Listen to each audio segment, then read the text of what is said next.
Hello guys, welcome again. आज जो अपन बात करने वाले हैं वो है स्केलेटन कनेक्टिव टिश्यू। अब कब से कनेक्टिव टिश्यू चल रही है, आप लोग बोर हो जाओगे, लेकिन भाई है ही ये अबंडेंट फॉर्म में, तो क्या करना पड़ेगा, इसको पढ़ना ही पड़ेगा।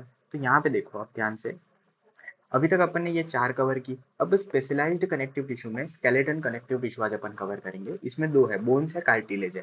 पहले मैं आपको कार्टिलेज के बारे में बताऊंगा और उसके बाद बोन से पढ़ाऊंगा, ठीक है। तो ये बाकी सब कनेक्टिव टिश्यू से डिफरेंट कैसे है और इसको क्यों स्पेशलाइज्ड कनेक्टिव टिश्यू में बोला गया है, तो इसके लिए अपन समझते हैं कुछ कुछ बातें इसकी। हेडिंग डाल दो स्केलेटन कनेक्टिव टिश्यू, उसमें बोन कार्टिलेज होगा। सबसे पहले कोई भी स्केलेटन कनेक्टिव टिश्यू जो होती है ना, उसका जो मैट्रिक्स है, देखो पहली बार अपन ने मैट्रिक्स की बात की, ठीक है। बाकी सब में मैट्रिक्स, जैसे कि डेंस में अपन ने क्या बोला था कि भाई उसमें जो मैट्रिक्स है उसमें सेल्स और फाइबर्स होंगे, वो कॉम्पैक्ट अरेंज्ड होंगे। यहाँ पे भी जो मैट्रिक्स है वो कॉम्पैक्ट है। तो आपने बोला कि भाई कॉम्पैक्ट है तो उसमें क्यों नहीं डाल दिया, नहीं। यहाँ पे कॉम्पैक्ट के साथ साथ मैट्रिक्स में कुछ मिनरलाइजेशन भी होता है। मिनरलाइजेशन का मतलब क्या होता है, समझो ध्यान से। जैसे कि वो सारे मैट्रिक्स जो होते हैं ना, वो स्पॉन्जी होते हैं, नॉट स्पॉन्जी एक्चुअली, बट वो सॉलिड नहीं होते हैं, स्ट्रेंथ वाले नहीं होते। जबकि बोन्स आप देखो तो बोन्स एकदम स्ट्रांग होते हैं, सॉलिड फॉर्म में होते हैं, क्योंकि वहाँ पे मिनरलाइजेशन हुआ होता है।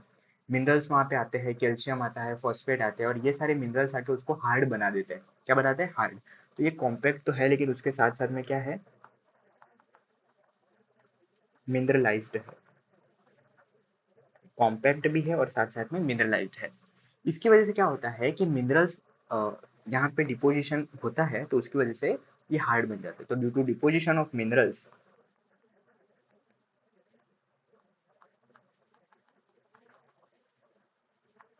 Of minerals it becomes hard. जैसे कि आपके टीथ देखो, टीथ भी एक तरीके की क्या है, आप देखो कि वहां पे भी मिनरलाइजेशन होता है। इनेमल जो होता है उसमें क्या होता है, मिनरल्स आते हैं, कैल्शियम हाइड्रोक्सी एपेटाइट आता है ना। उसकी वजह से वहां पे ये मिनरलाइजेशन होता है। स्केलेटन कनेक्टिव टिश्यू को अपन सपोर्टिव कनेक्टिव टिश्यू भी बोलते हैं। तो लिखो ऑल्सो नोन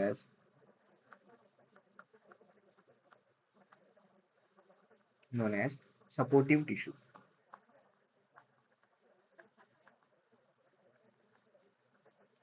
अब ऐसा क्यों, सपोर्टिव टिश्यू क्यों बोलते हैं, ध्यान से समझो कि पूरी बॉडी में आपका जो ढांचा होता है, ढांचा पता है, आपकी जो पूरी बॉडी में जो आपकी फिगर होती है कि भाई आपका मुंह कैसा दिख रहा है, आपके हाथ पैर कैसे दिख रहे हैं, तो वो जो आकार होता है वो आकार किससे बनता है, उसका फ्रेमवर्क, बेसिक फ्रेमवर्क क्या होता है, ये आपका स्कल है, ये आपकी गर्दन है, गर्दन गर्दन में वो वर्टि हाँ यहाँ पे पूरा वर्टिब्रल कॉलम है, फिर यहाँ पे हैंड है आपके, और ये आपके पैर है। यहाँ पे पेल्विक है, तो जो लड़कियों में पेल्विक ऐसे ज़्यादा बड़ा होता है, तो उनमें कुछ ऐसा शेप दिखता है ना। तो ये पूरा जो ढांचा फ्रेमवर्क होता है, बेसिक फ्रेमवर्क, ये इससे बनता है। आपकी बॉडी को जो सपोर्ट करने का काम करता है, जो बॉडी को खड़े रखने का काम करता है, वो कौन करता है, स्केलेटन सिस्टम काम करता है। वहाँ पे बोन्स एंड कार्टिलेज होते हैं, तो इसीलिए इसको क्या बोलते हैं, सपोर्टिव। देखो 11वीं में हो इसलिए एक एक लाइन में टाइम लेके, इस लाइन में कुछ टाइम लेने जैसी बात नहीं होती, ये सीधी सी बात होती है, भाई सपोर्टिव टिश्यू है क्योंकि सपोर्ट करने का काम करे। फिर भी 5 मिनट समझाने में आता है, तो समझो, टाइम दो। पढ़ रहे हो तब सब पढ़ो, फिर भले एनसीईआरटी रिवाइज करना, भाई मेरा क्या जाता है, लेकिन जब पढ़ रहे हो तब पूरा पढ़ो, ठीक है। तब मत एनसीईआरटी एनसीईआरटी करो, अभी लास्ट ईयर ही पता चल गया एनसीईआरटी का क्या होता है। ओके, चलो सबसे पहले अपन समझते हैं इसमें कार्टिलेज। कार्टिलेज छोटा है इसलिए मैं पहले कार्टिलेज कवर करवा रहा हूँ। अब कार्टिलेज में फिर से क्या होगी, दो चीज होगी, ऐसे तीन होती है। मैट्रिक्स होता है, सेल्स होते हैं और फाइबर्स होते हैं। तो सबसे पहले अपन मैट्रिक्स की बात करते हैं। कार्टिलेज का मैट्रिक्स क्या होता है, तो कार्टिलेज जो होता है ना, आप अपने ईयर पिन्ना जो होते हैं ना, मतलब ईयर, ये ईयर लोब्स होते हैं जो, उसको आप देखो तो ये हार्ड है। ईयर लोब जो होते हैं वो हार्ड है, ठीक है। ये किसी का हेड बना देता है, तो ये ईयर लोब जो है वो कैसे है, हार्ड है। फिर भी आप इसको मूव करवा सकते हो, ऐसे मोड़ सकते हो, दबोच सकते हो। आप नोज की टिप देखो, किसी की नोज की टिप देखो आप, तो नोज की टिप को आप थोड़ा ऐसे हिला सकते हो, मूव करवा सकते हो। तो ये सब भी हार्ड है, लेकिन इसको आप मूव करवा सकते हो। यानी कि है तो ये हार्ड सॉलिड है, लेकिन प्लाएबल है। आप इसको क्या करवा सकते हो, मोड़ सकते हो, थोड़ा बहुत ऐसे हिला विला सकते हो, तो लिखो ये कैसे होते हैं, सॉलिड होते हैं बट प्लाएबल होते हैं। आप इसको थोड़ा बहुत मूव करवा सकते हो। दूसरा रेजिस्टेंस कंप्रेशन होता है, मतलब रेजिस्टेंस कंप्रेशन क्या होता है कि आपने जैसे इसको कंप्रेस किया, फिर आप जैसे छोड़ोगे तो वापस से अपना शेप ले लेते हैं। इसको बोलो एन रेजिस्टेंस टू कंप्रेशन।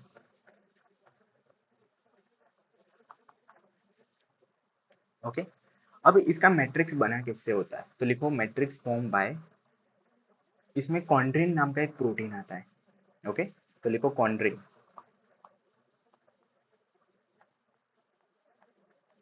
कौन आता है इसमें, कॉन्ड्रिन आता है। कॉन्ड्रिन तो होता है लेकिन किस फॉर्मेट में होता है, तो कंपोज्ड ऑफ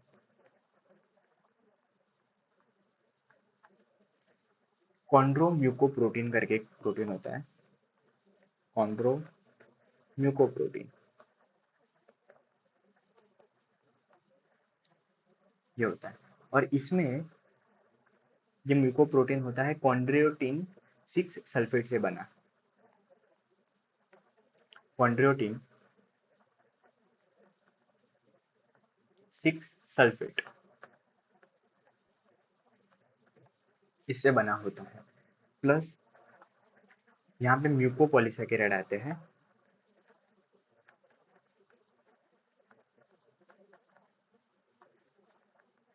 किसी को याद है म्यूकोपॉलीसेकेराइड, हेलुरोनिक एसिड, ग्लाइकोजामाइनोग्लाइकेन्स ये सब होते हैं, तो इसमें लिखो हेलुरोनिक एसिड।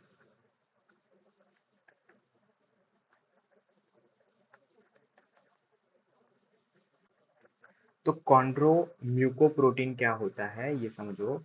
कॉन्ड्रो का मतलब होता है कॉन्ड्रियोटिन 6 सल्फेट होता है, म्यूकोप्रोटीन में म्यूकोपॉलीसेकेराइड होते हैं जिसमें अपन हाइल्यूरोनिक एसिड की बात करते हैं। हाइल्यूरोनिक एसिड लिखा है ये, इसको अच्छे से फिर से लिख देते हैं। ठीक है, हाइल्यूरोनिक एसिड होता है। ऐसा ही होता है, जो चीज बिगड़नी होती है वो बिगड़ जाती है। ओके, दूसरा ये जो मैट्रिक्स अपने बनाया कि जिसमें कॉन्ड्रियोटिन 6 सल्फेट, देखो सल्फेट आया मतलब मिनरल्स आ गए, तो इसकी वजह से क्या होता है कि इसको रिजिडिटी भी मिलती है, साथ में इसको इलास्टिसिटी मिलती है। बोन्स को अपन बोन्स अभी के लिए आपको याद रखना है कि बोन्स में इलास्टिसिटी नहीं होती है। बोन्स में भी कुछ हद तक इलास्टिसिटी होती है, कंप्रेशन होता है। जब आप फिजिक्स पढ़ोगे ना, तो फिजिक्स में यंग मॉड्यूलस पढ़ोगे तब आपको पता चलेगा कि भाई बोन्स है ना वो कुछ कुछ हद तक वो कंप्रेशन शो करते हैं। इसीलिए आप देखो कि जब आप खड़े होते हो ना तब आपकी हाइट कुछ अलग होती है, और जब आप सोए हुए होते हैं तब आपकी हाइट अलग होती है, क्योंकि खड़े हैं तब आप सारा सारा प्रेशर जो होता है वो आपके बोन्स पे होता है, तो बोन्स जो थोड़े थोड़े कंप्रेस हो जाते हैं। सोए हुए होते हैं तो बोन्स रिलैक्स हो जाते हैं। अभी के लिए यूजी लेवल पे आपको याद रखना है कि बोन्स रिजिड होते हैं, कार्टिलेज जो होता है वो एकदम फ्लेक्सिबल होता है। तो मैट्रिक्स ऑफ कार्टिलेज जो होता है, देखो matrix of cartilage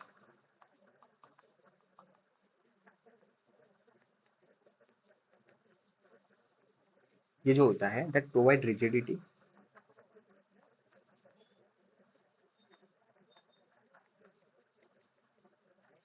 and elasticity.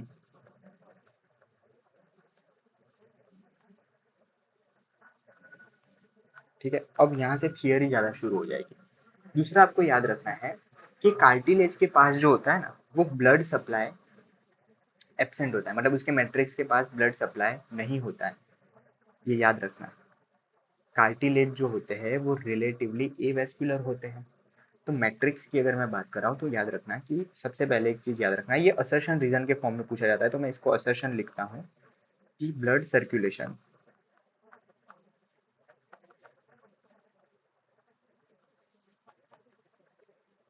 Is absent. कहाँ पे एब्सेंट होता है, in matrix of cartilage.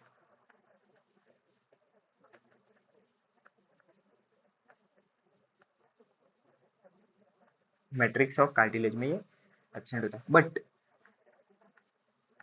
Present कहाँ तक प्रेजेंट होता है, इन पेरिकॉन्ड्रियम।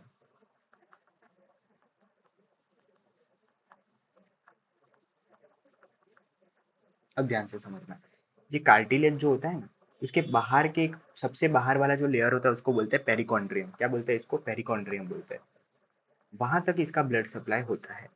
इसी वजह से कार्टिलेज जो होते हैं, यहाँ पे रीजन लिखो, कि cartilage, that's why cartilage is called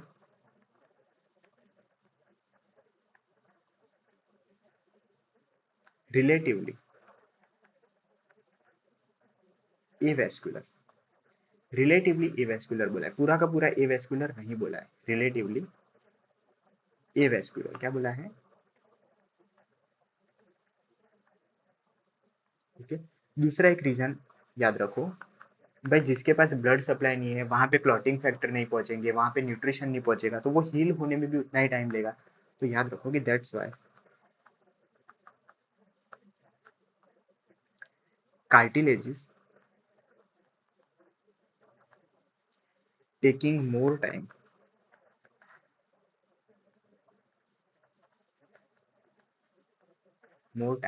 to healing, to heal लिख देता है, ठीक है, टू हील। अब आप ध्यान से समझो, इसका एग्जाम्पल कैसा है कि बहुत लोग ईयर पियर्सिंग करवाते हैं, तो वो कार्टिलेज को क्या करते हैं, नुकसान करते हैं, होल कर देते हैं। तो वहां पे अगर होल किया है ना, तो वो बहुत लंबे समय तक वो होल होल ही रहेगा। लेकिन अगर बोन में होल हो गया है ना, तो वो कुछ महीनों के बाद क्या हो जाएगा, ठीक हो जाएगा। बहुत लोगों ने बचपन में होल करवाया होता है कार्टिलेज में, तो आप देखो कि बहुत टाइम तक अगर उसको छेड़ा ना जाए तो भी वो वैसा का वैसा ही रहता है। हाँ, बहुत साल चले जाते हैं तो बड़े एडल्ट हो जाते हैं, एडल्ट में भी बहुत सारे साल तक फिर वहाँ पे कुछ पहनते नहीं हो आप, तो फिर क्या होता है, वहाँ पे होल आपका पैक हो जाता है। लेकिन वहां तक आप देखोगे तो अगर किसी ने ईयर पियर्सिंग करवाई है, नोज की पियर्सिंग करवाई होती है, तो वो वैसा का वैसा रहता है। तो ये इसका एक मैंने एग्जांपल दिया आपको कि ये बहुत ज़्यादा टाइम लेता है हील होने में। बोन में ऐसा नहीं होता है। अगर आपने किसी ने डेंटल इम्प्लांट करवाया तो आप देखना कि अगर ये बोन है और यहाँ पे इम्प्लांट करवाया है, कार्टिलेज में क्या करता है, अपन रिंग पहनते हैं तो वो होल होल ही रहता है। बोन में ऐसा नहीं होता है, बोन इसके आसपास मिनरलाइजेशन करना शुरू कर देता है और इसको पकड़ लेता है, इसे जकड़ लेता है इम्प्लांट, इसीलिए इम्प्लांट सक्सेसफुली बैठते हैं। अगर किसी ने पैर में इम्प्लांट करवाया है तो याद रखना कि वो बीच में रॉड डालते हैं, अगर बीच में अगर रॉड डाली है तो बोन इसके आसपास बोन बोन फॉर्म होकर उसको जकड़ लेगा, इसीलिए इम्प्लांट सक्सेसफुली बोन्स में टिकते हैं। कार्टिलेज में ऐसा नहीं होता, इसीलिए कार्टिलेज रिलेटिवली एवेस्कुलर होते हैं। तो अगर एवेस्कुलर है तो वहां तक न्यूट्रिशन, क्लॉटिंग फैक्टर, ये वो हीलिंग वाले जितने भी सेल्स है वो वहां पे पहुंच ही नहीं पाएंगे, तो वो हील होने में बहुत टाइम लेते हैं। बोन्स में ऐसा नहीं होता, बोन कुछ महीने साल दर में मैक्सिमम, हाँ, साल में ठीक हो जाता है। ठीक है, इतना याद रहेगा आपको। ओके। अब बात करते हैं कि सेल कौन कौन से होते हैं। देखो मैट्रिक्स मैंने आपको बता दिया है, मैट्रिक्स में म्यूकोप्रोटीन्स होते हैं, कॉन्ड्रोम्यूकोप्रोटीन्स होते हैं, जिसमें कॉन्ड्रोटिन 6 सल्फेट होता है और म्यूकोपॉलीसेकेराइड्स होते हैं। अब सेल्स की बात करते हैं कि भाई इसमें मैट्रिक्स के बाद सेल कौन से होते हैं।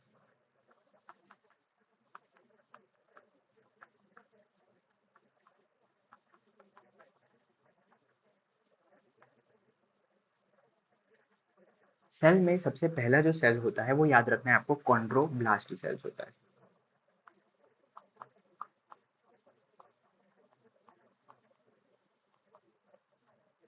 अब एक चीज याद रखना, यहाँ पे कंट्रोवर्सी शुरू होती है जो मेरे साथ खुद के साथ भी हो गई है। कॉन्ड्रोब्लास्ट जो होता है ना, वो इमेच्योर सेल होता है, और इमेच्योर सेल जो होते हैं ना वो एक्टिव होते हैं। मेच्योर सेल्स होते हैं ना वो एक्टिव नहीं होते। जैसे कि मैं आपको बताता हूँ कि आपके जो दादाजी होते हैं ना वो एक्टिव नहीं होते, वो मस्त पेंशन वेंशन लेके बैठे होते हैं, या उन जॉब छोड़ दिए, रिटायर्ड हो गए। आप इमेच्योर हो तो आप एक्टिव हो, आप पढ़ रहे हो, कुछ कमा रहे हो, ऐसा सब करते हो। तो एक चीज याद रखना कि कभी कभी वाइवा में पूछे तो इमेच्योर पहले नहीं बोलना है, पहले बोलना है एक्टिव सेल्स होंगे, क्योंकि ये जो एक्टिव सेल्स होते हैं ना वही मैट्रिक्स फॉर्म करते हैं, वही फाइबर्स फॉर्म करते हैं। तो उनको इमेच्योर सुनना अच्छा नहीं लगता है, उनको सुनना है एक्टिव सेल्स है, ये सब प्रोड्यूस करेंगे। उसके बाद अगर वो आगे पूछे कि भाई मैच्योर है या इमेच्योर, तो आपको बोलना है कि ब्लास्ट, जहां जहां पे भी ब्लास्ट आता है वो इमेच्योर होते हैं और वो एक्टिव होते हैं। तो लिखो, ये होते हैं अरेंज्ड, कहाँ पे होते हैं, on periphery of, on periphery of cartilage. दूसरा लिखो, ये एक्टिव सेल्स होते हैं, ठीक है। फिर लिखो, ये डिवाइड करते हैं, कॉन्ड्रोब्लास्ट अगर ये डिवाइड करते हैं तो ये फॉर्म करते हैं किसका, मैट्रिक्स एंड फाइबर्स। याद करो मैंने आपको बताया था कि अगर फाइब्रोब्लास्ट है आपके, वो बोन्स में आते हैं तो कौन से होते हैं? ऑस्टियोब्लास्ट होते हैं। और वही फाइब्रोब्लास्ट को अपन कार्टिलेज में क्या बोलेंगे? कॉन्ड्रोब्लास्ट बोलेंगे। तो ये कॉन्ड्रोब्लास्ट एक तरीके के क्या है? फाइब्रोब्लास्ट का मॉडिफिकेशन है। तो ये क्या करेंगे? मैट्रिक्स एंड फाइबर्स का फॉर्मेशन करते हैं। ठीक है। दूसरा, जिस दिन ये mature cells immature cell divide हो गए, एक्टिव सेल डिवाइड हो जाने के बाद ये इमेच्योर बन जाएंगे। और ये डिवाइड होने के बाद याद रखना, इट डिवाइड्स टू फॉर्म, क्या बोलेंगे? कॉन्ड्रोसाइट्स। ठीक है। दूसरा, कॉन्ड्रोब्लास्ट जो होते हैं ना, ये होते हैं इमेच्योर सेल।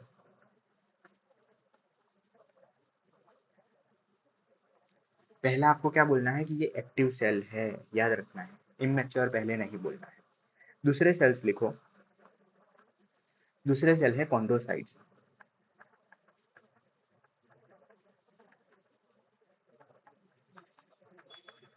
कॉन्ड्रोसाइट्स में लिखो, ये वैक्यूल लाइक स्पेस में प्रेजेंट होते हैं। अब क्या होता है कि ये जो कनेक्टिव टिश्यू है ना, स्पेशलाइज्ड कनेक्टिव टिश्यू, इसमें क्या होता है कि कोई भी अगर आपका सेल है ना, वैसे एकदम रैंडम नहीं प्रेजेंट होगा, वो कुछ वैक्यूल्स में प्रेजेंट होता है। ये पूरा मैट्रिक्स है, और मैट्रिक्स में सेल क्या करेंगे कि अपना एक स्पेस बनाएंगे, उसको बोलते हैं अपन वैक्यूल्स। उसको क्या बोलेंगे? वैक्यूल्स। और इन वैक्यूल्स का नाम होता है लेक्यूना, याद रखना। लेक्यूना कुछ नहीं है, ये जो सारे सेल्स अरेंज होने के लिए जो स्पेस बनाते हैं उसको क्या बोलते हैं? लेक्यूना बोलते हैं अपन अपनी भाषा में। ठीक है। तो आप बोन्स और कार्टिलेज के लिए इसको क्या बोलेंगे? लेक्यूना बोलेंगे। तो लिखो, कॉन्ड्रोसाइट जो होता है ना, वो founds in vacuole like space, vacuole like space known as lacuna. क्या बोलते हैं इसको? लेक्यूना बोलते हैं। याद रहेगा इतना? ओके। दूसरा याद रखना है, ये बहुत बार पूछा गया है, और ये फिलिंग द ब्लैंक्स में पूछते हैं ये लोग, कि एक से लेके 4 कॉन्ड्रोसाइट्स प्रेजेंट हो सकते हैं। 1 to 4 chondrocytes can be present, can भी आप लगा देना, प्रेजेंट इन वन लेक्यूना। ये आज नहीं पूछते, ये मेडिकल में जाओगे जब बोन पढ़ोगे वहां पे भी ये सवाल पूछते हैं। तो एक लेक्यूना में कॉन्ड्रोसाइट कितने प्रेजेंट हो सकते हैं? 1 से लेके 4 सेल्स। और मैंने आपको पहले ही बताया कि कॉन्ड्रोसाइट्स जो होते हैं आपके,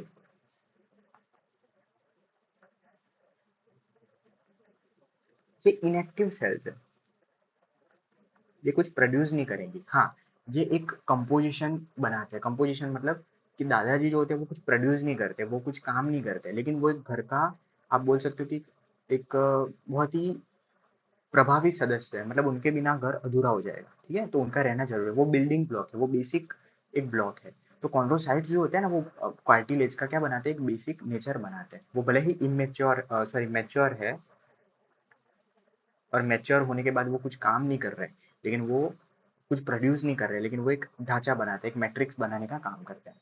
ठीक है। वो प्रेजेंट है, उनकी प्रेजेंस ही बहुत बड़ी बात है। और तीसरे सेल्स जो होते हैं वो होते हैं कॉन्ड्रोक्लास्ट।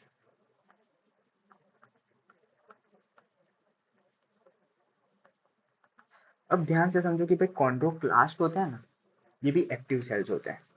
हाँ, दो चीजें होती है। जब भी आप सेल्स पढ़ते हो ना, तो आप देखते हो ब्लास्ट होते हैं, साइट्स होते हैं, और क्लास्ट होते हैं। जिनके पीछे ब्लास्ट है ना, वो कुछ ना कुछ प्रोड्यूस करने का काम करेंगे, और जिनके पीछे क्लास्ट है वो कुछ ना कुछ डिस्ट्रॉय करने का काम करेगा। ये कुछ नहीं करते। ठीक है।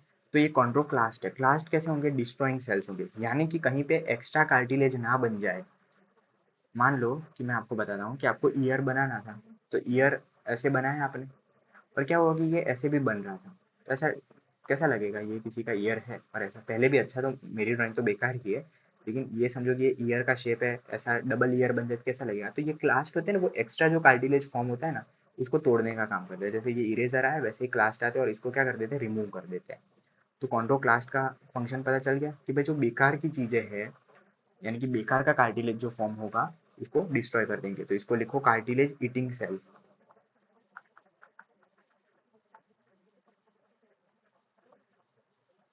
ईटिंग सेल्स, ओके, या तो इसको बोलते हैं डिस्ट्रॉइंग सेल्स।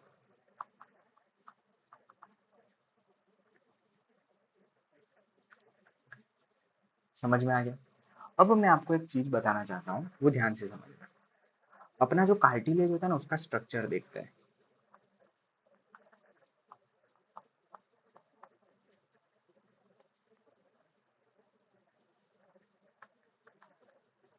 वो कैसा होता है, तो ध्यान से समझना। ये कार्टिलेज की एक बाहर की बाउंड्री है। ये क्या है? कार्टिलेज की एक बाहर की बाउंड्री है, ठीक है। इसके अंदर इसके अंदर इस तरीके से एक लेक्यूना होगी और उसमें कॉन्ड्रोसाइट्स प्रेजेंट होंगे, ठीक है। इस तरीके से यहाँ पे एक भी हो सकता है, दो कॉन्ड्रोसाइट्स भी हो सकते हैं, कहीं कहीं पे तीन कॉन्ड्रोसाइट्स भी हो सकते हैं, एक से लेके चार तक कितने भी हो सकते हैं। ये जो ब्लैक कलर की बाउंड्री बनाई वो क्या है? उसका एक लेक्यूना है, ठीक है। और उसके अराउंड इसका मैट्रिक्स इस तरीके से राउंड फॉर्म में डिपोजिशन होगा। इसका बहुत इंपॉर्टेंस है, ठीक है। ऐसे कैसे भी मत मैट्रिक्स बना देना, ये राउंड फॉर्म में मैट्रिक्स डिपोजिशन होगा। हाँ,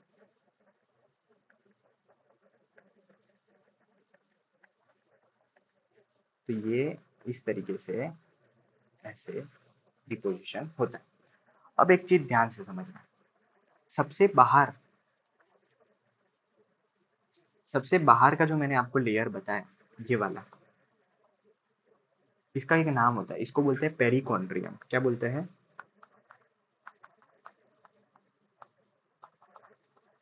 तो जब एक कार्टिलेज को देखते हैं तो सबसे बाहर एक लेयर होता है, ठीक है। वो लेयर कैप्सूल जैसा होता है, फाइब्रस टिश्यू का बना होता है, कैप्सूल जैसा होता है, तो वो होता है पेरिकॉन्ड्रियम। इसको क्या बोलते हैं? पेरिकॉन्ड्रियम। लेकिन एक चीज ध्यान से समझो कि पेरिकॉन्ड्रियम जो होता है, उस बाहर की जो भी लेयर होगी ना, सराउंडिंग को अपन पैरा या पेरी से बोलेंगे। जैसे पेरीमीटर होता था मैथ्स में, वैसे ही पैरा यानी कि उसके आसपास का स्ट्रक्चर, और पेरी मतलब उसकी पेरीमीटर का स्ट्रक्चर। अब देखोगे, इसकी बाहर की ओर तो कौन है? पेरिकॉन्ड्रियम है, लेकिन अंदर की तरफ आपको कोई लेयर दिख रहा है? नहीं, अंदर की तरफ कोई लेयर नहीं है। यानी कि अगर यहाँ से कार्टिलेज डिपोजिशन होना शुरू हुआ तो वो यूनि डायरेक्शन में होगा, वो सिर्फ और सिर्फ यूनि डायरेक्शन में हो सकता है। ये लेयर है, ये लेयर होने के बाद ही कनेक्टिव टिश्यू फ्रेमवर्क का काम करती है, तो ये लेयर फ्रेमवर्क करेगी और इसके बाद ही इसका क्या होगा? फॉर्मेशन होना शुरू हो जाएगा। तो कोई भी पूछे कि भाई कार्टिलेज जो होती है, तो कार्टिलेज में याद रखने का कि उसका सिर्फ और सिर्फ एक ही लेयर होता है, मतलब कवरिंग वाला जो लेयर होता है वो एक ही तरफ होता है, ठीक है। तो वो होता है पेरिकॉन्ड्रियम, और उसकी वजह से इसकी जो ग्रोथ होती है वो कैसी हो जाती है? यूनिडायरेक्शनल।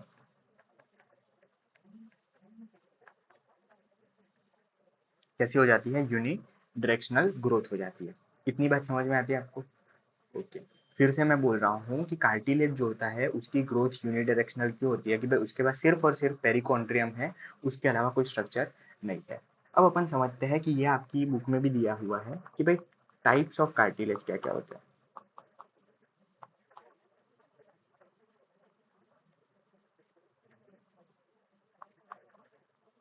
तो ध्यान से समझते हैं टाइप्स ऑफ कार्टिलेज क्या होता है। किन किन टाइप्स के कार्टिलेज आपकी बॉडी में देखने को मिलते हैं, ये बहुत बार पूछा हुआ सवाल है। हाईलाइन कार्टिलेज होता है, येलो कार्टिलेज होता है, कौन कौन से कार्टिलेज आपको बॉडी में देखने को मिलते हैं, ठीक है। सबसे पहले याद रखना, पहला जो कार्टिलेज का टाइप होता है उसको बोलते हैं अपन हाईलाइन कार्टिलेज। Hyaline cartilage.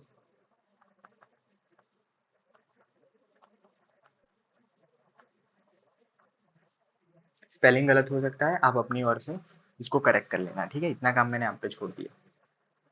एक ए आता है बीच में, हाईलाइन में एक ए आता है, कहाँ पे आता है आप अपनी ओर से देख लेना। अब ध्यान से समझना कि हाईलाइन कार्टिलेज जो होता है ना, वो मोस्ट अबंडेंट फॉर्म में पाया जाता है। तो most abundant cartilage in human body, most abundant cartilage in human body,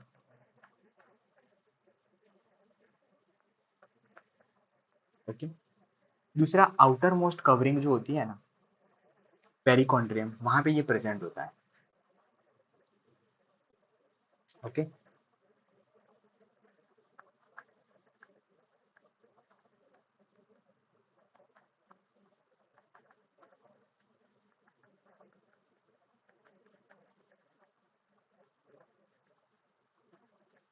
perichondrium present in hyaline cartilage.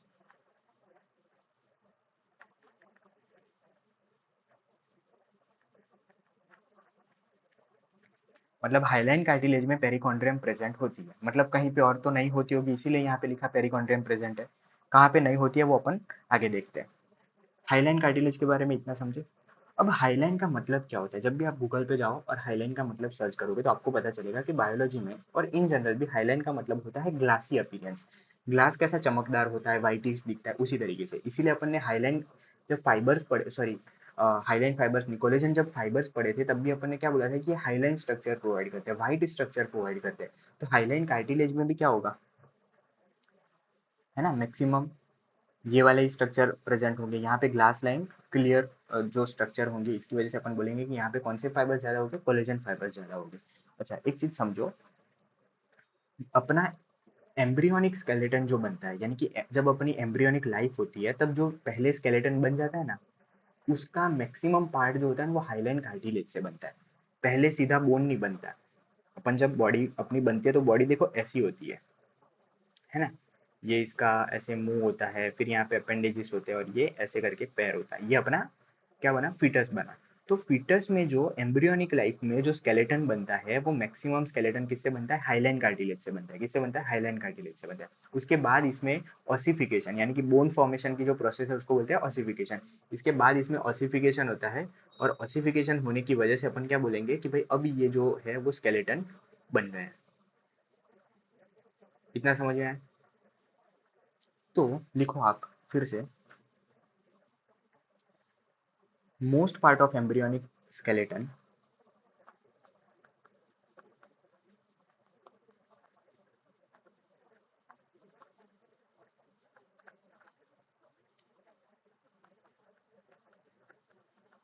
made up of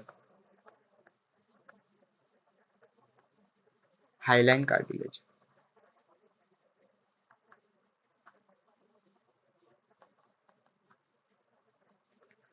ये याद रखना है आपको, ठीक है। मतलब क्या हुआ कि भाई बचपन में ही अपने पैर भी बन जाते हैं, बचपन में नहीं मतलब एम्ब्रियोनिक लाइफ में अपने पैर बन जाते हैं, अपना पूरा का पूरा वर्टिब्रल कॉलम आ जाता है, अपनी क्रेनियल कैविटी, मतलब पूरा का पूरा स्केलेटन कहीं ना कहीं अपन देखे तो बचपन में नहीं पर एम्ब्रियोनिक लाइफ में बन ही जाता है। तो इसके लिए अपन बोल सकते हैं कि आज भी अपने में जो बोन्स प्रेजेंट है उसमें से मैक्सिमम बोन कौन से होंगे, हाँ, कार्टिलेजिनस बोन्स होते हैं। मतलब बोन्स के भी टाइप्स होते हैं कि बोन्स कहाँ से बना है। अगर बोन्स कार्टिलेज में ऑसिफिकेशन से बना है तो उसको बोलते हैं कार्टिलेजिनस बोन। तो अपन ने क्या बोला कि भाई मैक्सिमम जो स्केलेटन होता है एम्ब्रियोनिक लाइफ में वो कार्टिलेज से बना होता है। एम्ब्रियोनिक जो स्केलेटन होता है वो कार्टिलेज से बना होता है, तब बोन नहीं प्रेजेंट होते, तब कार्टिलेज होते हैं। बाद में उसमें ऑसिफिकेशन होकर बोन बनते हैं। तो आज भी जो अपने, आप सोचो कि जब एम्ब्रियो में ही क्या हो जाता है, अपेंडिजेस यानी कि हाथ पैर कब आ जाते हैं, एम्ब्रियोनिक लाइफ में ही आ जाते हैं। ब्रेन का जो क्रेनियल कैविटी है तब वो भी तभी आ जाता है। तो उस समय जो मैक्सिमम कार्टिलेजिनस स्केलेटन था उसमें ही ऑसिफिकेशन होकर आज का स्केलेटन बना है। तो आज के स्केलेटन में मैक्सिमम जो बोन्स होंगे वो पहले कार्टिलेज रहे होंगे एम्ब्रियोनिक लाइफ में। तो अपन बोल सकते हैं कि आज अपने पास जो स्केलेटन सिस्टम है उसके मैक्सिमम बोन, सारे नहीं, मैक्सिमम बोन जो उसके होते हैं वो कार्टिलेजिनस बोन होते हैं। तो लिखो, इसका मतलब ये हुआ। मैं यहाँ पे असर्शन रीजन के फॉर्म में लिख रहा हूँ। देखो ये पहला भी असर्शन ही है, उसका रीजन ये वाला असर्शन हो सकता है, maximum bone are cartilaginous.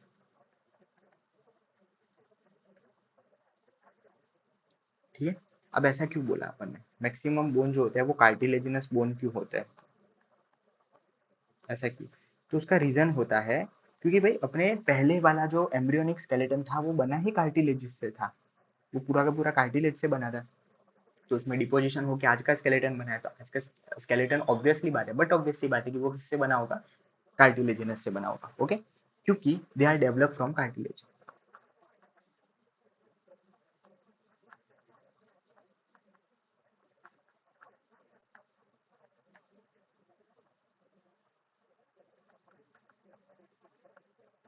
Okay, तो ये एक दूसरे के असर्शन और एक दूसरे के रीजन हो सकते हैं, दोनों इंटरचेंज हो सकते हैं।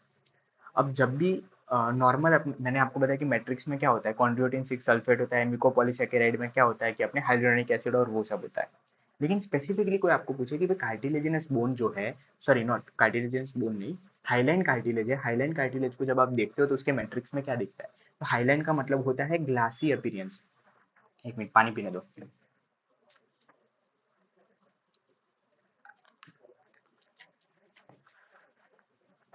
अच्छे से समझो, हाईलाइन का मतलब होता है, देखो आवाज में टिम्बर आ गया, तो भाई वॉइस में टिम्बर चाहिए, ये भी मैं पूछूंगा कि वॉइस में टिम्बर कहाँ से आता है, तो उसके लिए नेजल कैविटी आपकी रिस्पॉन्सिबल होती है, लेरिंग्स, भाई अच्छे से पढ़ो भाई, बायोलॉजी बहुत इंटरेस्टिंग सब्जेक्ट है, रटने वाली चीज नहीं है। चलो, हाईलाइन कार्टिलेज का जो मैट्रिक्स होता है वो किससे बना होता है, कोई बता सकता है किससे बना होता है, तो कॉन्ड्रियोटिन 6 सल्फेट से ही बना होता है, उसमें भी ग्लाइकोज अमाइनो ग्लाइकेन्स होते हैं आपके, जो हेलोनिक एसिड और वो सब होते हैं। दिखता कैसा है, वो दिखता है ग्लासी अपीयरेंस, यानी कि ग्लास लाइक क्लियर दिखता है।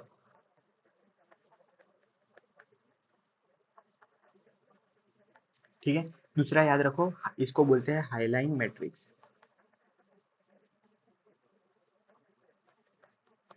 ओके, ऐसा क्यों होता है, क्योंकि यहाँ पे फाइबर्स आर कंप्लीटली एब्सेंट होते हैं। ये क्या हो गया, आप तो बोल रहे थे कोलेजन फाइबर्स होते हैं, नहीं। अब इसको ध्यान से समझो कि जब भी किसी फाइबर्स की अगर मैं बात कर रहा हूँ, कोई भी चीज 3 चीजों से बनी होती है शुरुआत में, यहाँ पे भी जो आपके कॉन्ड्रोसाइट्स है वो कुछ फाइबर्स को बनाएंगे, लेकिन जब एडल्ट कार्टिलेज बन जाता है, यानी कि जब कार्टिलेज पूरा प्रॉपर बनता है, तो जब आप नोज के ईयर पिना के कार्टिलेज की बात करोगे, इसमें इलास्टिसिटी है, लेकिन ये प्लाएबल है। लेकिन जब भी मिनरलाइजेशन होता है तो कुछ कुछ फाइबर्स जो होते हैं ना वो वहां से चले जाते हैं, फाइबर्स मिनरलाइजेशन में ही अंदर आ जाते हैं। तब आप टूथ भी देखोगे तो टूथ में इनेमल का जो स्ट्रक्चर देखोगे तो वहां पे आपको पता चलेगा कि जो फाइबर्स होते हैं वो इतने अमाउंट में वहां पे प्रेजेंट नहीं होता है। तो मैट्रिक्स इसका ग्लास लाइक इसलिए दिखता है कि यहाँ पे फाइबर्स जो है वो कम्प्लीटली एब्सेंट होते हैं।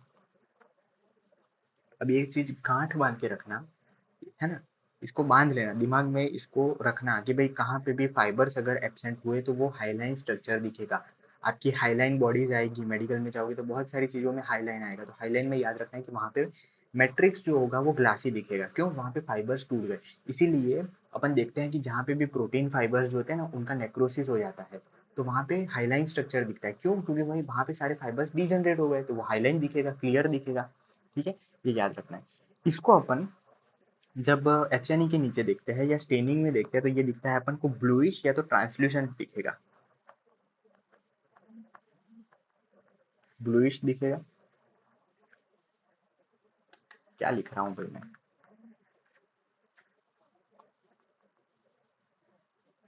ये भगवान, ब्लूइश दिखेगा एंड ट्रांसल्यूसेंट मैट्रिक्स दिखेगा। ओके, ठीक है, इसके एग्जाम्पल खास याद रखने हैं। हाईलाइन कार्टिलेज कहाँ पे होता है, तो याद रखो, हाईलाइन जो होता है ना वो नॉर्मल कार्टिलेज होता है, जैसे कि मैं आपको बताऊं कि फाइब्रस में इलास्टिक कार्टिलेज और वाइट फाइब्रस कार्टिलेज पढ़ोगे वो अलग होता है। हाईलाइन कार्टिलेज आपको जो नॉर्मल नॉर्मल जगह दिखती है, जैसे कि मैं आपको एक एग्जाम्पल देता हूँ, नोज टिप देखो वो इलास्टिक है, लेकिन ईयर पिन्ना जितनी इलास्टिक नहीं है, आपका जो एक्सटर्नल ईयर है उतनी इलास्टिक नहीं है, ear lobe, sorry year pin, ear lobe की जितनी वो नहीं है। नोज आपका हाईलाइन कार्टिलेज से बना होता है, किससे, नोज, तो लिखो nasal septum.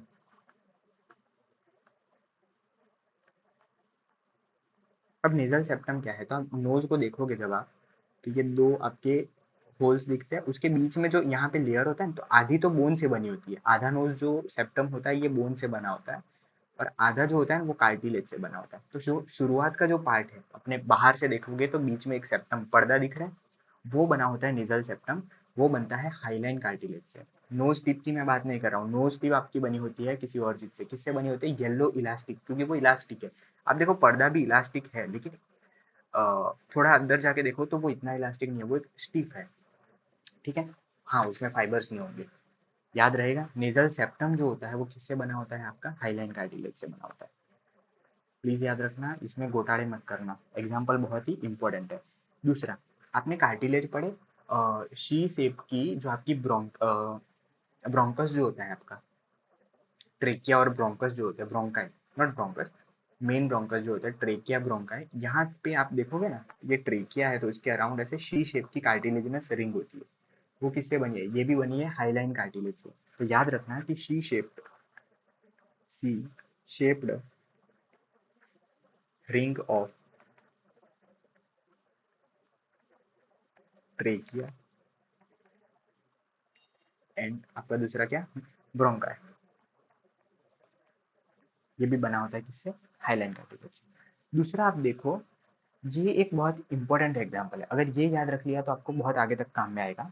Sternal part of ribs होता है, यानी कि ये स्टर्नम है आपका और यहाँ से रिब्स आती है, छाती में होता है स्टर्नम, स्केलेटन सिस्टम में पढ़ेंगे अपन, ये स्टर्नम होता है ऐसे। और रिब्स तो आपको पता ही है, पसलिया जिसको बोलते हैं, ये रिब्स है। तो जो स्टर्नम पे जुड़ते हैं ना, कभी बोन्स और बोन्स डायरेक्ट नहीं जुड़ते। अगर आपका ये फीमर है और ये आपका दूसरा बोन है जो इसके साथ जुड़ेगा, फीमर के साथ कौन जुड़ता है, टिबिया फिबुला जो जुड़ रहा है, तो इसके आगे जो होता है ना, उसको बोलते हैं कार्टिलेज। एक दूसरे बाहर की ओर कार्टिलेज होती है, सीधा बोन टू बोन जुड़ेंगे तो वहां पे फ्रिक्शन हो जाएगा, तो फ्रिक्शन प्रिवेंट करने के लिए बाहर क्या होते हैं, कार्टिलेज। तो यहाँ पे भी स्टर्नल एंड पे जो कार्टिलेज होते हैं ना, वो होते हैं हाइलाइन कार्टिलेज, मतलब रिब्स के स्टर्नल पार्ट पे। ये पूरी एक रिब है, रिब का जो पार्ट स्टर्नम के साथ जुड़ने वाला है उसको बोलते हैं स्टर्नल पार्ट ऑफ रिब, और वहां पे कौन होते हैं, हाइलाइन कार्टिलेज होता है। तो मैं लिख रहा हूँ, याद रखना, स्टर्नल पार्ट ऑफ रिब्स।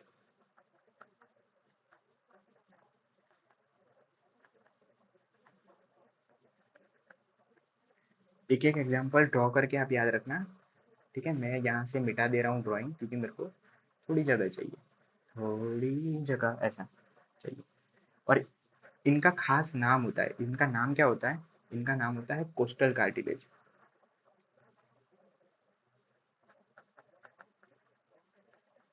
इनका नाम होता है कोस्टल कार्टिलेज। ओके। उसके अलावा जो लेरिंग्स के कार्टिलेज होते हैं, ये बहुत इंपॉर्टेंट सवाल है, लेरिंग्स के कार्टिलेज होते हैं, वो भी आपके यही होते हैं। और एक और एग्जांपल याद रखना, आर्टिकुलर कार्टिलेज।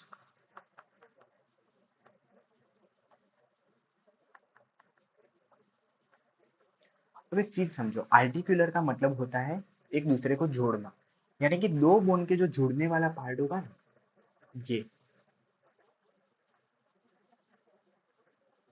दो बोन है उनके जो जुड़ने वाला पार्ट है, इसको बोलते हैं आर्टिकुलर एंड।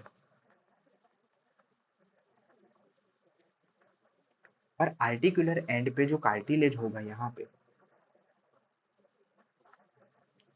इस कार्टिलेज को बोलते हैं आर्टिकुलर कार्टिलेज। इसको क्या बोलते हैं, आर्टिकुलर कार्टिलेज बोलते हैं। ठीक है। तो ये आर्टिकुलर कार्टिलेज कहाँ पे होता है, तो लिखो एट द जंक्शन ऑफ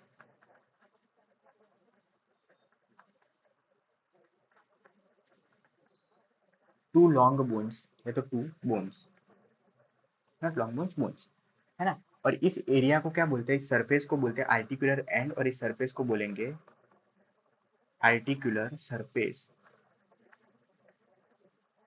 याद रहेगा। ओके।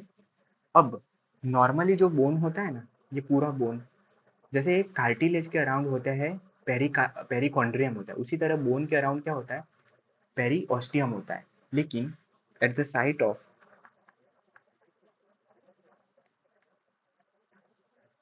आर्टिकुलर कार्टिलेज,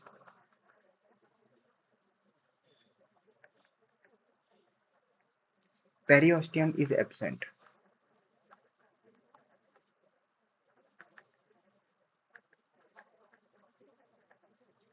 याद रहेगा इतना, कि भाई वैसे पूरे बोन के अराउंड कौन होता है, पेरिओस्टियम होता है, लेकिन जहाँ पे आर्टिकुलर कार्टिलेज प्रेजेंट है वहाँ पे पेरिओस्टियम नहीं होता है।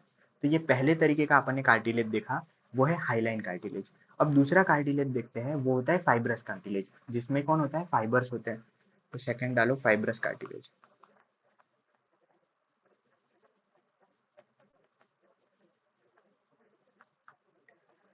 अब फाइब्रस जो कार्टिलेज होते हैं उनको अपन दो में डिवाइड कर देते हैं।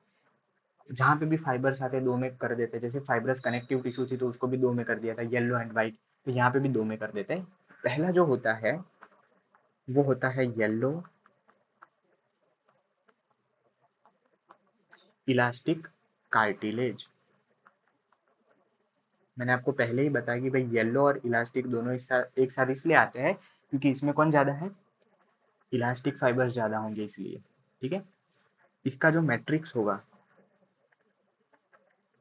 येलो इलास्टिक का, वहां पे येलो फाइबर्स प्रेजेंट होते हैं। येलो का मतलब इलास्टिक, इलास्टिक फाइबर्स प्रेजेंट, और इसी की वजह से ये वाला जो कार्टिलेज जो होता है वो क्या होता है, हाईली फ्लेक्सिबल।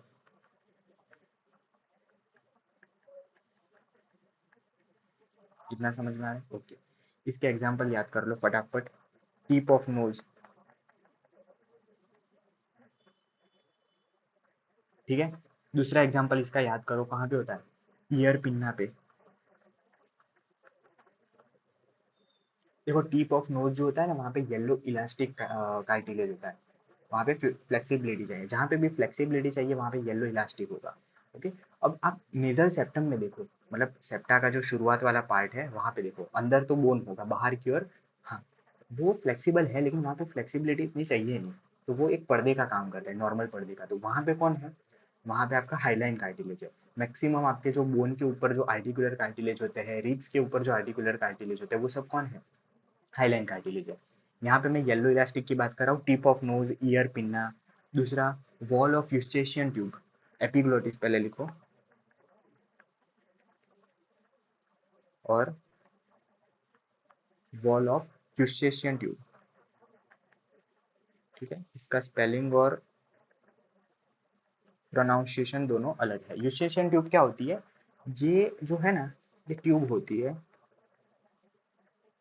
और ये ओपन होती है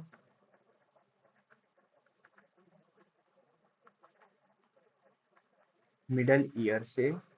और दूसरा, आप जब हेड एंड नेक सेक्शन पढ़ोगे मेडिकल में, तब आप पढ़ोगे वहाँ पे नेजोफेरेंजियल जो वॉल्स होती है, मतलब नेजल सेप्टम की जो वॉल होती है, वहाँ पे इसकी एक ओपनिंग होती है। इसकी एक ओपनिंग कहाँ पे होती है, मिडल ईयर में होती है। ये बैलेंसिंग के लिए काम करती है। इसकी वजह से जब सर्दी हो जाती है तब आपका कभी कभी बैलेंस हट जाता है। तो इन शॉर्ट आपको तो एग्जाम्पल याद करना है, टिप ऑफ नोज जो होता है वहाँ पे होती है, ठीक है। ईयर पिन्ना, एपिग्लोटिस, इन सारी जगह पे होती है। और दूसरा आप याद कर लो, पहला याद किया आपने येलो इलास्टिक, दूसरा व्हाइट फाइब्रस कार्टिलेज।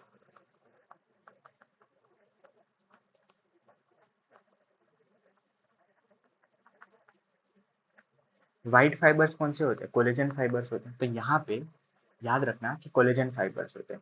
लेकिन इनमें एक बहुत इंपॉर्टेंट बात ये है, व्हाइट फाइबर्स जो होते हैं ना, वहाँ पे पेरिकॉन्ड्रियम एब्सेंट होता है। तो पेरिकॉन्ड्रियम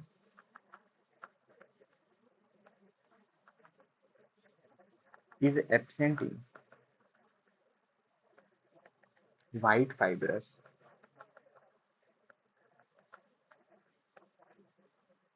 कार्टिलेज।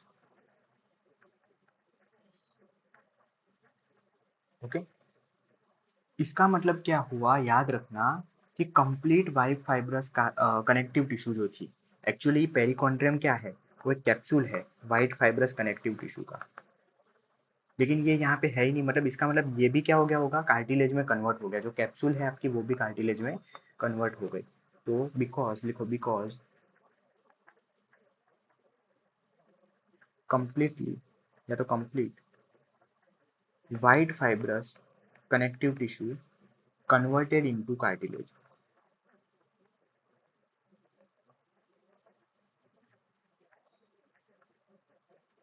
इतना समझ में आया? ओके, इसका मैट्रिक्स किससे बना होता है, देखो इसमें अबेंडेंस फॉर्म में आपके कोलेजन फाइबर्स होंगे, तो bundles of collagen fibre, collagen fibres जो होते हैं ना वो हमेशा बंडल्स में ही होता है, ठीक है, इन मोर अमाउंट। अब ये स्ट्रॉन्गेस्ट कार्टिलेज है,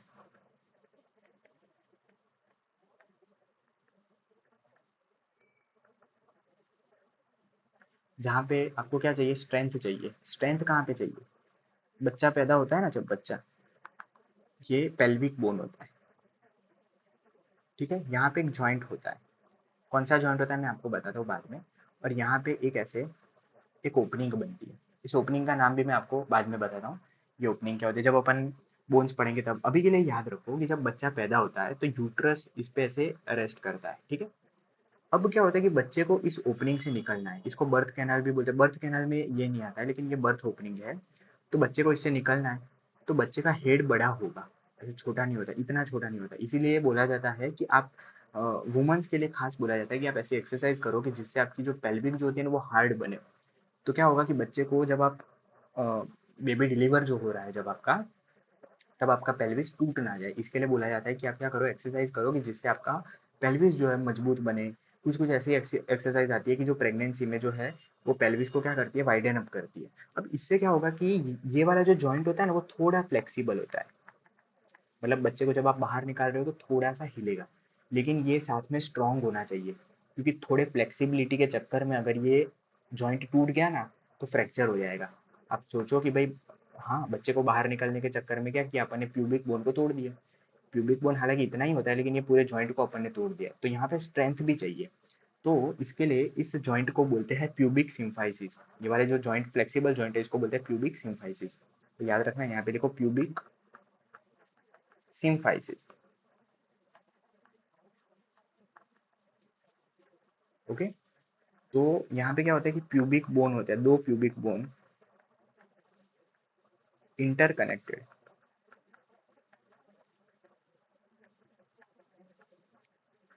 बाय, कौन सा कार्टिलेज होता है वहां पे, वाइट फाइब्रस कार्टिलेज होता है। याद रहेगा। और दूसरी स्ट्रेंथ आपको कहाँ पे चाहिए, दादाजी लोग ऐसे मुड़ जाते हैं, तो वहां पे चाहिए इंटरवर्टिब्रल डिस्क जो होती है, इंटरवर्टिब्रल डिस्क। इस वाले जॉइंट में क्या होते हैं, ये वाले कार्टिलेज होते हैं। इतना याद रहेगा। ओके। तो सबसे पहले मैं फिर से आपको बता देता हूँ कि मैंने पहला जो कार्टिलेज बताया आपको वो कौन सा था, हाईलाइन कार्टिलेज, जहाँ पे फाइबर्स होते ही नहीं है। ठीक है, मोस्टली अपना जो एम्ब्रियोनिक स्केलेटन सिस्टम था वो पूरा कार्टिलेजिनस था। ठीक है, तो वहाँ पे अपने को ये कार्टिलेज देखने को मिलते हैं। और आज अपना जो स्केलेटन सिस्टम है उसको क्या बोलेंगे, कार्टिलेजिनस बोन से बना है, क्योंकि पहले वो कार्टिलेज थे इसलिए। इसका मैट्रिक्स कैसा होता है, ये कहाँ कहाँ पे होता है, नेजल सेप्टम में होता है, शी शेप की जो रिंग्स होती है, हाफ रिंग्स होती है, वहाँ पे होता है। उसके अलावा जो भी आर्टिकुलर साइट्स होती हैं वहाँ पे होती है। फाइब्रस कार्टिलेज मैंने आपको बोला कि जहाँ पे फ्लेक्सिबिलिटी चाहिए वहाँ पे फाइब्रस होगी, फ्लेक्सिबिलिटी एंड स्ट्रेंथ। जहाँ पे फ्लेक्सिबिलिटी चाहिए वहाँ पे येलो इलास्टिक होगा, जैसे कि ईयर पिन्ना हो गया, नोज टिप हो गया। उसके अलावा और क्या क्या हो सकता है, एपिग्लोटिस हो गया, एपिग्लोटिस में फ्लेक्सिबिलिटी चाहिए। और वॉल्स ऑफ यूस्टेशियन ट्यूब, वहाँ पे भी फ्लेक्सिबिलिटी चाहिए। वाइट फाइब्रस कार्टिलेज जो होता है वो स्ट्रेंथ के लिए चाहिए। तो प्यूबिक सिम्फाइसिस हो गया, इंटरवर्टिब्रल डिस्क जो होती है वहाँ पे भी फाइब्रस कार्टिलेज चाहिए। इसीलिए वो, देखो, दो चीजें होती है, उस जॉइंट को फाइब्रस जॉइंट नहीं बोलते, वो मूवेबल जॉइंट्स होते हैं। एक आगे जाके फाइब्रस जॉइंट भी पढ़ोगे आप। ठीक है, लेकिन वो जॉइंट को फाइब्रस जॉइंट नहीं बोलते, लेकिन वहाँ पे जो कार्टिलेज होता है वो फाइब्रस कार्टिलेज होता है, डिफरेंस है। ये एक बार सवाल पूछा गया था कि इंटरवर्टिब्रल डिस्क में जो जॉइंट होता है वो फाइब्रस होता है कि कैसा होता है, क्योंकि फाइब्रस जॉइंट जो होते हैं वो फ्लेक्सिबल नहीं होते, वो ऐसे जैसे स्टिचेस कर देते हैं तो कैसा हो जाता है, इमूवेबल। लेकिन उसके बीच में जो कार्टिलेज होता है वो फाइब्रस होता है। दोनों में फर्क है, फाइब्रस जॉइंट और फाइब्रस कार्टिलेज दोनों में फर्क है, याद रखना। ऐसे सब, ये तो आप बुक में से भी पढ़ लोगे कि इंटरवर्टिब्रल डिस्क जो होता है वहाँ पे कौन सा कार्टिलेज होता है, फाइब्रस होता है, वाइट फाइब्रस होता है। ओके, याद रखना। एक लास्ट कार्टिलेज समझ लो, एक लास्ट कार्टिलेज समझ लो, 3 नंबर, सी नहीं लिखते हैं, 3 लिखते हैं ना, वो होता है कैल्सिफाइड कार्टिलेज।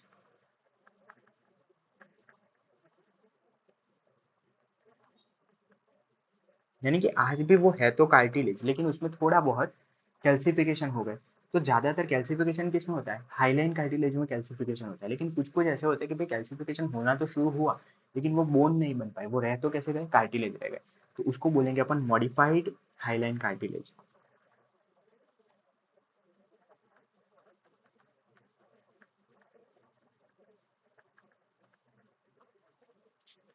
तो मेरी राइटिंग दिन भर दिन,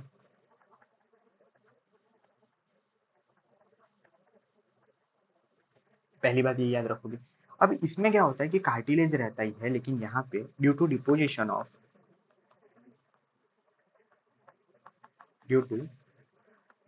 ऑफ कैल्शियम सॉल्ट, इनका जो मैट्रिक्स होता है वो हार्ड बन जाता है।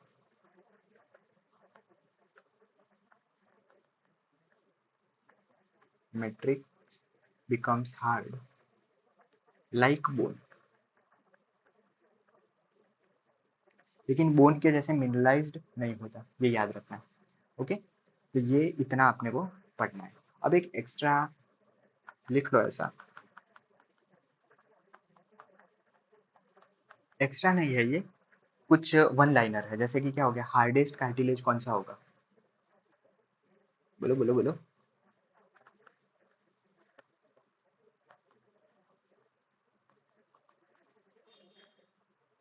हार्डेस्ट होगा जो आपका कैल्सीफाइड कार्टिलेज है।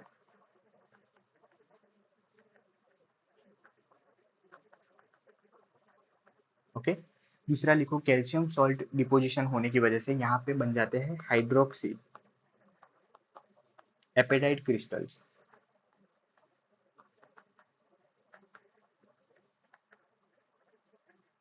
और वो होते हैं कैल्शियम 10 फॉस्फेट के और OH ट्वाइस, ये क्रिस्टल्स बन जाते हैं। इतना याद रहेगा आपको।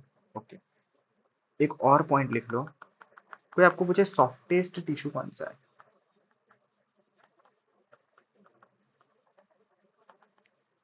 सोचो, तो ब्लड। ओके, और हार्डेस्ट टिश्यू नहीं पूछा है, हार्डेस्ट टिश्यू तो आपको पता ही होगा, वो कौन होगा, बोन होगा, लेकिन पूरी बॉडी में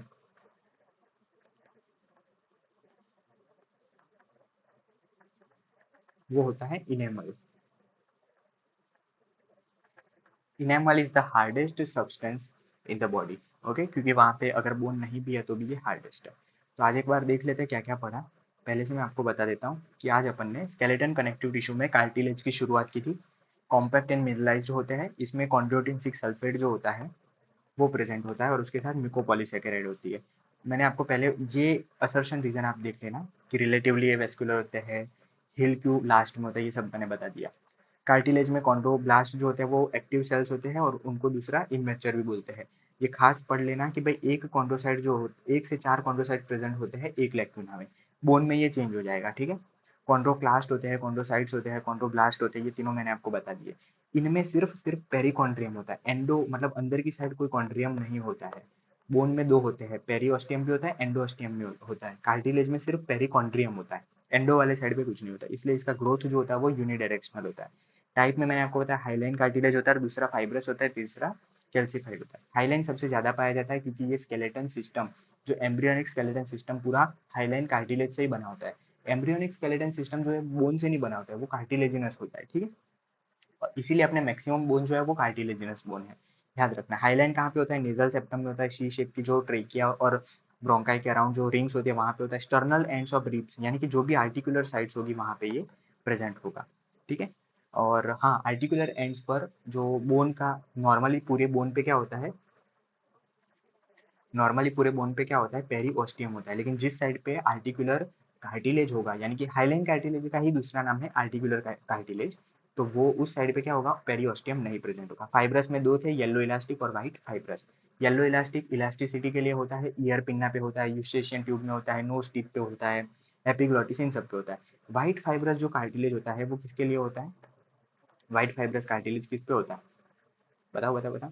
स्ट्रेंथ के लिए होता है। दो चीजें मैंने आपको बताई थी, प्यूबिक सिम्फाइसिस जो होता है वहां पे होता है, और इंटरवर्टिब्रल डिस्क में होता है, इतना याद रखेगा, ठीक है। इनके जो मैट्रिक्स जो होता है वहां पे कोलेजन फाइबर्स होता है। बहुत इंपॉर्टेंट बात, यहाँ पे व्हाइट फाइबर्स जो होता है वो पूरा का पूरा कार्टिलेज में कन्वर्ट हो जाता है, यानी कि पेरिकॉन्ड्रियम जो होता है वो क्या है, वो कार्टिलेज का पार्ट नहीं है, वो आउटर मोस्ट लेयर है, कैप्सूल है, और वो किससे, कोई भी कैप्सूल किससे बनती है, व्हाइट फाइब्रस कनेक्टिव टिश्यू से बनती है, मैंने आपको पहले ही बताया था। तो व्हाइट फाइब्रस कनेक्टिव टिश्यू से अगर बन रही है, लेकिन इसमें है ही नहीं, मतलब इसमें क्या हुआ कि इसका भी ऑसिफिकेशन हो गया, तो पूरी की पूरी व्हाइट फाइब्रस कनेक्टिव टिश्यू यहाँ पे कन्वर्ट हो जाती है। जिसमें पेरिकॉन्ड्रियम होता है ना, वहाँ पे पूरा अपन बोलेंगे कि कार्टिलेज में कन्वर्ट नहीं हुआ है। ओके, इंटरवर्टिब्रल डिस्क ये सब मैंने बता दिया। कैल्सिफाइड कार्टिलेज में क्या होता है, कैल्शियम आ जाता है। अब जहाँ पे मिनरलाइज होगा वो सब्सटेंस क्या बन जाएगा, हार्ड बन जाएगा। तो सबसे हार्डेस्ट कार्टिलेज जो होता है वो कैल्सिफाइड कार्टिलेज होता है। इसमें ये वाले कैल्शियम फॉस्फेट और इसके हाइड्रोक्सी एपेटाइट होते हैं। हाइड्रोक्सी मतलब OH, एपेटाइट क्रिस्टल, यानी कि जहाँ पे भी कैल्शियम फॉस्फेट के जो क्रिस्टल्स बनते हैं उनको एपेटाइट क्रिस्टल बोलते हैं। इनेमल में भी होते हैं, बोन्स में भी होते हैं, अपन फिर से पढ़ेंगे इसको। हार्डेस्ट टिश्यू अगर कोई पूछे तो बोन है, हार्डेस्ट सब्सटेंस कोई पूछे तो इनेमल है, सॉफ्टेस्ट टिश्यू आपको कोई पूछे तो कौन है, ब्लड है। इतना याद रखना है। कल यानी कि लेक्चर नंबर अपन कौन सा अभी आगे आएंगे, लेक्चर नंबर 7, उसमें अपन कल क्या पढ़ना है, बोन पढ़ना है, याद रहेगा बोन पढ़ना है कल। तो तब तक के लिए आप इस चीज़ का रिवीजन करो। ये लेक्चर थोड़ा आपको बड़ा बोरिंग ये सब लगेगा, लेकिन अगर ये पढ़ लिया, ये याद कर लिया अच्छे से समझ के, ठीक है, सिर्फ नोट्स बना के सो मत जाना, इसको समझना, अच्छे से रिवाइज करना, ये कैसे कैसे चीज़ें आई है, कंफ्यूजिंग चीज़ें हैं। जैसे कि मैंने आपको यहाँ पे बताया कि इंटरवर्टिब्रल डिस्क जो होती है ना, वहाँ पे वाइट फाइब्रस कार्टिलेज होता है, लेकिन इंटरवर्टिब्रल डिस्क का जो जॉइंट होता है उसको फाइब्रस जॉइंट नहीं बोलते, दोनों में डिफरेंस है। वो जॉइंट कौन सा होगा, मूवेबल जॉइंट्स होगा, है ना, फाइब्रस नहीं होगा, लेकिन इसके बीच में जो कार्टिलेज होता है वो फाइब्रस होता है। वो आपको अभी क्लियर नहीं होगा, वो स्केलेटन सिस्टम में क्लियर होगा, तो फिर भी मैंने आपको एक बार के लिए बता दिया, क्योंकि ये बहुत बार पूछते हैं ये सवाल। तब तक के लिए सो जाओ, एकदम आराम से सो जाओ, पढ़ो, मौज करो। चलो बाय, थैंक यू।